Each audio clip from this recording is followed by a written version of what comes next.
सर्वांना माझा नमस्कार, साहेबांना माझा नमस्कार। आज आपल्या राज्याचे लाडके मुख्यमंत्री आदरणीय श्री देवेंद्रजी फडणवीस साहेबांचं स्वागत करत असताना माझ्या मनामध्ये एक विशेष भावना आहे। हा तो ऐतिहासिक क्षण आहे साहेब, जिथे तुमच्या कामाची पोचपावती आणि त्याचबरोबर तुमच्यावरील विश्वास म्हणून महाराष्ट्राने नगरपंचायत ते महानगरपालिकेपर्यंत एक अभूतपूर्व यश असे मिळवून दिलेलं आहे।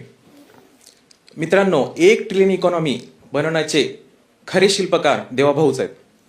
साहेब, मला आवर्जून सांगावं असं वाटतं, ज्या पद्धतीने तुमच्या वॉररूमची कार्यपद्धती आणि महत्वाकांक्षी प्रोजेक्टची पूर्तता होत आहे, हे स्वप्न 2029ला नव्हे तर त्याआधीच पूर्ण होणार यात तीळ मात्र शंका उरेल नाही। आणि म्हणूनच सांगू इच्छितो, जो केला संकल्प तोच आता ध्यास आहे, जो केला संकल्प तोच आता ध्यास आहे। 1 ट्रिलियन इकॉनॉमीचा देवाभाऊच विश्वास आहे।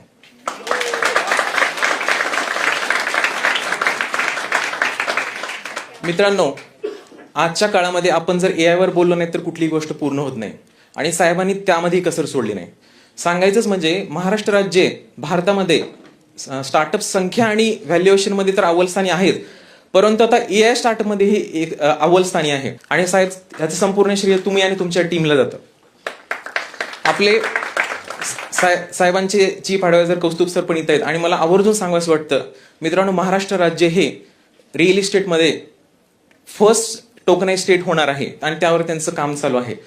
त्याचप्रमाणे AI सेंटर ऑफ एक्सलन्सचे स्थापन करून तुम्ही एक देशाला संदेश दिलेला आहे की महाराष्ट्र हे जगामध्ये ग्लोबल टेक होणार, यात काही आता शंका उरलेली नाहीये। मित्रांनो, साहेबांबद्दल बोलायचं झालं तर मनामध्ये सगळ्यात पहिला शब्द येतो तो म्हणजे संवेदनशील मुख्यमंत्री। साहेब, शिखरावर असताना सुद्धा तुमचं मन किती हळू आहे तुमच्या निर्णयातून दिसून येतं।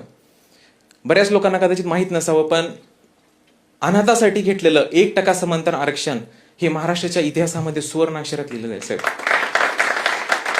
ज्यांच्यासाठी कोणीच नाही त्यांचे तुम्ही पालकत्व स्वीकारलंय, परंतु त्याचबरोबर आपले आदरणीय देवाभाऊ हे कडक मुख्याध्यापक म्हणून पण ओळखले जातात।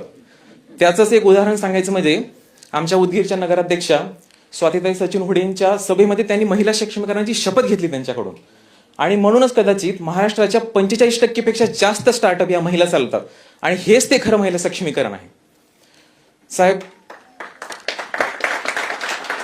लातूरकर म्हणून मला तुमचे विशेष आभार मानायचे आहेत। लातूर मुंबई प्रवास तुम्ही 5 तासावर आणण्याचा निर्णय करून लातूरला एक विकासाची गंगा प्रवाहित केलेली आहे। तुमच्या या नशीब बदलणाऱ्या दूरदृष्टी निर्णयाची आम्ही कायम ऋणी राहू। संयमी, सुशील, सुसंस्कृत अभ्यासू नेत्यांचे पुनश्च एकदा स्वागत करतो। आपल्याला पुढील तेवढ्या शुभेच्छा देतो, आणि शेवटी एकच सांगू इच्छितो, दावोसमध्ये आहे गुंतवणुकीचा ओघ, दावोसमध्ये आहे गुंतवणुकीचा ओघ, महाराष्ट्रामध्ये आहे प्रगतीचा वेग, जगभरामध्ये देवाभाऊच्या नेतृत्वाचा क्रेज। धन्यवाद। जय हिंद, जय महाराष्ट्र।